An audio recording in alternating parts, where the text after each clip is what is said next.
Actually 2026-ৰ কাৰণে মানে আমাৰ ৰাইজৰ দলটো খুব শক্তিশালীভাৱে ভালকে মানে এবাৰ আত্মপ্ৰকাশ কৰিবৰ কাৰণে আমি চিষ্টেমেটিকেলি কাম কৰি আছো। কিন্তু এই সময়খিনিত কি হৈছে, যিহেতু এটা নতুন ৰাজনৈতিক দলৰ মই কৈছো জন্ম, বিকাশ আৰু সবলীকৰণ চলি আছে। গতিকে অলপ আন ৰাজনৈতিক দলৰ পৰা আৰু আন ৰাজনৈতিক দলৰ সমৰ্থকৰ পৰা আমাৰ ওপৰত অলপ বেছিকে মানে হেঁচা আছে। কিন্তু মই আপোনালোকক এটাই কথা কওঁ যে অসমত এটা নতুন শক্তিশালী আঞ্চলিক দলৰ বিকাশ আৰু সবলীকৰণ আৰু জন্ম হবলৈ গৈ আছে।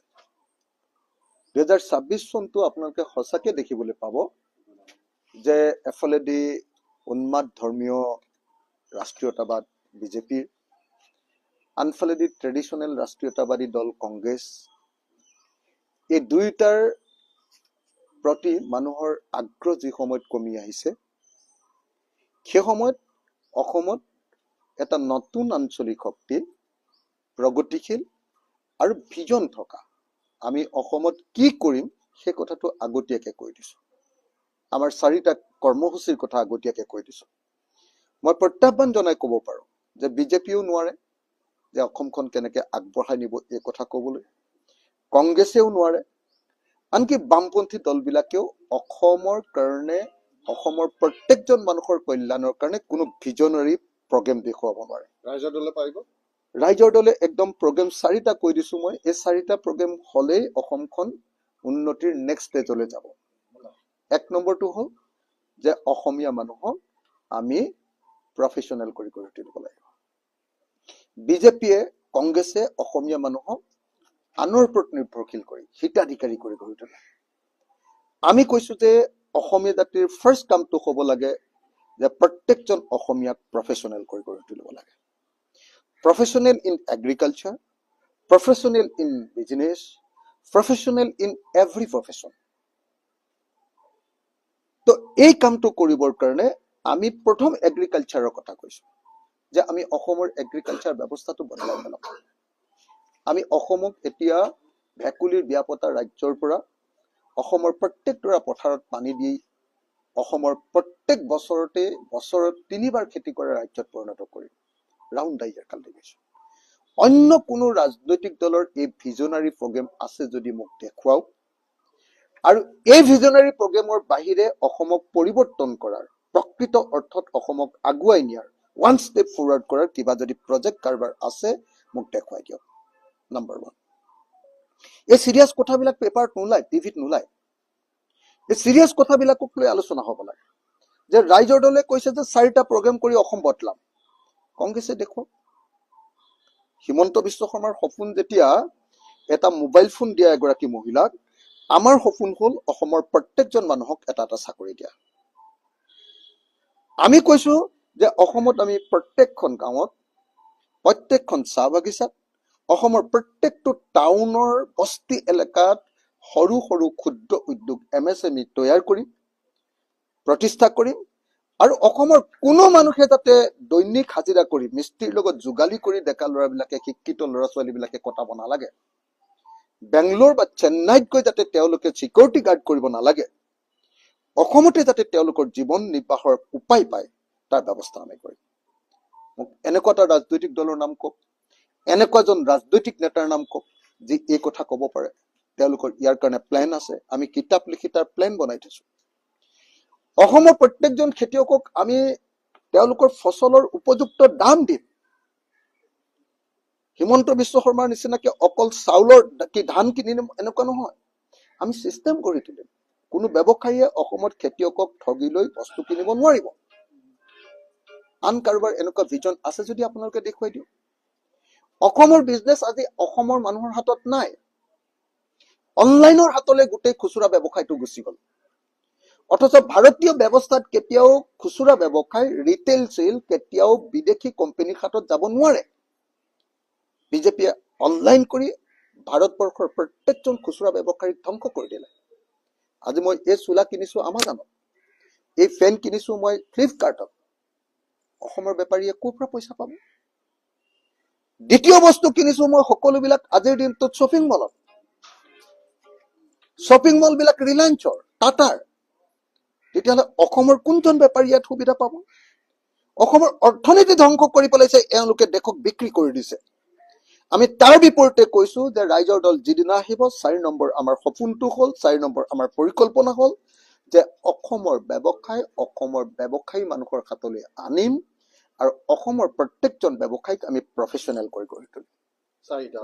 মই এই 4টা কথা মই আপোনালোকক হাতজোৰ কৰি অনুৰোধ জনাইছো। আপোনালোকে বাকী যি নিউজ দিয়া দি থাকক, কিন্তু মোৰ এই 4টা কথা অসমৰ মানুহক জনাই দিয়ক। এই 4টা কথাক বাদ দি যদি অসমৰ কোনোবা মানুহে উন্নতিলৈ যাব পাৰে, মোৰ গেৰাণ্টি আছে এনেকুৱা কোনো ব্যৱস্থা নাই কেতিয়াও জাগিৰোডত এটা ছেমি কণ্ডাক্টৰ ইণ্ডাষ্ট্ৰি খুলি অসমৰ ভাগ্য বদলাব নোৱাৰে। ছেমি কণ্ডাক্টৰ ইণ্ডাষ্ট্ৰিত 27,000 কোটি টকা খৰচ হ'ব, 20,000 কোটি টকা চৰকাৰে দিছে, মাটি ফ্ৰীকে দিছে। মোক যদি 20,000 কোটি টকা দিয়ে, মই অসমত এজনো নিবনুৱা নাইকিয়া কৰি দিম। এজনো নিবনুৱা কোনো নাথাকিব, প্ৰত্যেকজনে কাম পাব, মোৰ এইটো গেৰাণ্টি আছে। সেইকাৰণে মই আপোনালোকক কৈছো যে এটা নতুন ধৰণৰ, নতুন চিন্তাৰ ভিজনাৰী আঞ্চলিক ৰাজনৈতিক দল ওলাই আহিছে। সেইকাৰণে আমাক বিজেপিয়ে বিৰোধিতা কৰে, বিজেপি আমাক খতম কৰিব খোজে, আৰু একেটা সময়তে কংগ্ৰেছেও আমাক গ্ৰহণ কৰিব নোখোজে। কেলে? তেওঁলোকে জানে যে ৰাইজৰ দল যদি আহিবলৈ হয়, তেতিয়াহ'লে এওঁলোকৰ যি ভিজন আছে আৰু এওঁলোকৰ যুদ্ধৰ যি প্ৰস্তুতি আছে, এই প্ৰস্তুতিত কংগ্ৰেছ টিকিব নোৱাৰে। সেইকাৰণে চাৰিওফালে ৰাইজৰ দলৰ বিৰুদ্ধে কংগ্ৰেছে বদনাম ৰচনা কৰি আছে। কংগ্ৰেছৰ সমৰ্থকসকলে মোৰ বিশ্বাসযোগ্যতা নাই এনেকুৱা ধৰণৰ কথা কৈ আছে, অথচ সকলোৱে জানে যে কংগ্ৰেছ দলে আমাৰ এলায়েন্স ভাঙি দিছে। উপনিৰ্বাচনত, আপোনালোকৰ বিহালী নিৰ্বাচনত, মইতো তেজপুৰত আছো, বিহালী নিৰ্বাচনত কংগ্ৰেছ এলায়েন্স ভাঙি দিছে গৌৰৱ গগৈ, অথচ বদনাম দিয়ে মোক। মই আপোনাক সেইকাৰণে কৈছো যে প্ৰথম কথা যে অসমত এটা ৰাজনৈতিক দল জন্ম হৈছে, আঞ্চলিক ৰাজনৈতিক দল ৰাইজৰ দল, যিটোৱে ভিজন লৈ অসমীয়া জাতিটোক আগবঢ়াই লৈ যাবৰ কাৰণে প্ৰত্যেকজন মানুহ, আনকি সাংবাদিকৰ কাৰণেও আমাৰ ফুল ফ্লেজেড প্লেনিং আছে, যাতে কোনো সাংবাদিকে জীৱনৰ বেছিভাগ সময় ছ'চিয়েল ছাৰ্ভিচ দি তাৰ পৰৱৰ্তী সময়খিনিত যাতে কেতিয়াও যাতে দুখত কটাব নালাগে, আৰু জীয়াই থকাৰ কালখিনিত সাংবাদিকে যাতে পলিটিচিয়ানৰ পইচা লৈ জীয়াই থাকিব নালাগে, তেওঁলোকক এটা ছেফ প্লেনিং দিয়াৰ আমাৰ প্লেন আছে। প্ৰত্যেকজন সাংবাদিকক সুৰক্ষা দিয়াৰ আমাৰ প্লেন আছে। মোক কোনোবা এজনে কওক, বিজেপিয়ে সাংবাদিক এজনক টকা 50,000 দি কিনিব, আমি তেওঁলোকক ছেফ প্লেন দিম, আমাৰ বিৰুদ্ধেও নিউজ কৰা, কিন্তু তোমালোকৰ জীৱন আমি নিৰাপদ কৰি দিম।